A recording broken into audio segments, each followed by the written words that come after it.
ರಾಜ್ಯದ ಪ್ರಾದೇಶಿಕ ಪಕ್ಷ ಜೆಡಿಎಸ್ ಪಕ್ಷದಲ್ಲಿ ತಣ್ಣಗಾಗದ ಒಳಬೇಗುದಿ. ಪಕ್ಷದಿಂದ ದೂರ ಉಳಿದ ಜೆಡಿಎಸ್ನ ಹಿರಿಯ ನಾಯಕ ಜಿಟಿ ದೇವೇಗೌಡ ಕೋಪ ತಣಿಸಲು ಜೆಡಿಎಸ್ ಪ್ಲಾನ್ ಮಾಡಿಕೊಂಡಿದೆ.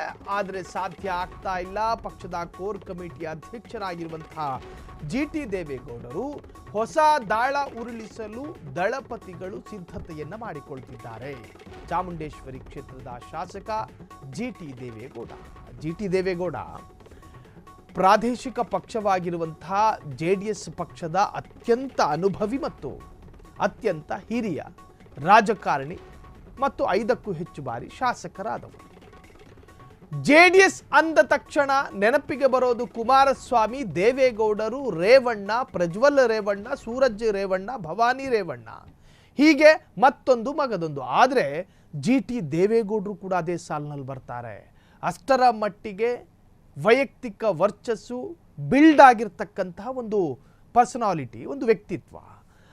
ಹಾಗಾಗಿ ಜೆಡಿಎಸ್ನಿಂದ ಜಿಟಿ ದೇವೇಗೌಡರು ದೂರ ಉಳ್ಕೊಂಡ್ರು ಅಥವಾ ಜಿಟಿ ದೇವೇಗೌಡರನ್ನ ಮೂಲೆಗುಂಪು ಮಾಡ್ತೋ ಜೆಡಿಎಸ್. ಜಿಟಿಡಿ ಪಕ್ಷದ ಕಾರ್ಯಕ್ರಮಗಳಿಂದ ದೂರ. ಜಿಟಿ ದೇವೇಗೌಡರು ಪಾಲ್ಗೊಳ್ತಾ ಇಲ್ಲ ಜೆಡಿಎಸ್ನ ಕಾರ್ಯಕ್ರಮದಲ್ಲಿ. ಎಚ್ಡಿಕೆ ಮೇಲೆ ಮುನಿಸಿಕೊಂಡ ಜಿಟಿ ದೇವೇಗೌಡರು ಕೋಪ ಶಮನಗೊಳಿಸಲು ದೊಡ್ಡಗೌಡರ ಹೊಸ ಪ್ಲಾನ್ ಒಂದು ಸಿದ್ಧತೆಯಾಗ್ತಾ ಇದೆ. ಜಿಟಿಡಿ ಕಟ್ಟಿ ಹಾಕಲು ಪುತ್ರ ಹರೀಶ್ಗೆ ಪಕ್ಷದಲ್ಲಿ ಉನ್ನತ ಸ್ಥಾನವನ್ನು ಕೊಡಲಾಗ್ತಾ ಇದೆ. ಆದರೆ ಅದು ಎಷ್ಟರ ಮಟ್ಟಿಗೆ ವರ್ಕೌಟ್ ಆಗುತ್ತೆ ಅನ್ನೋದು ನೋಡಬೇಕು. ಹುಣಸೂರು ಕ್ಷೇತ್ರದ ಶಾಸಕರಾಗಿರುವಂತಹ ಜಿಡಿ ಹರೀಶ್ ಜೆಡಿಎಸ್ ಪಕ್ಷದ ಮುಖ್ಯ ಸಚೇತಕನಾಗಿ ಮಾಡಲಾಗಿದೆ. ಜೆಡಿಎಸ್ ಪಕ್ಷದ ನಾಯಕರಿಂದ ಸ್ಪೀಕರ್ಗೆ ಪತ್ರ ಬರೆಯಲಾಗಿದೆ. ದೊಡ್ಡಗೌಡರ ದಾಳಕ್ಕೆ ಸುಮ್ಮನಾಗ್ತಾರಾ GTD? No, never. By election ಆಯಿತು ಚನ್ನಪಟ್ಟಣ, ಸಂಡೂರು, ಶಿಗ್ಗಾಂವಿ ಕ್ಷೇತ್ರದಲ್ಲಿ. ಚನ್ನಪಟ್ಟಣದಲ್ಲಿ ಕುಮಾರಸ್ವಾಮಿಯ ಸುಪುತ್ರನನ್ನು ನಿಲ್ಲಿಸಲಾಯಿತು. ನಿಖಿಲ್ ಕುಮಾರಸ್ವಾಮಿ ರಾಜ್ಯದ ಯುವ ಘಟಕದ ಅಧ್ಯಕ್ಷರಾಗಿದ್ದವರು ನಿಖಿಲ್ ಕುಮಾರಸ್ವಾಮಿ. ಆದರೆ ಚನ್ನಪಟ್ಟಣದಲ್ಲಿ ನಿಖಿಲ್ ಕುಮಾರಸ್ವಾಮಿ ನಿಂತುಕೊಂಡಾಗ ನಿಖಿಲ್ ಪರವಾಗಿ ಪ್ರಚಾರಕ್ಕೆ ಬಂದ್ರ ಜಿಟಿ ದೇವೇಗೌಡರು ಬರಲಿಲ್ಲ.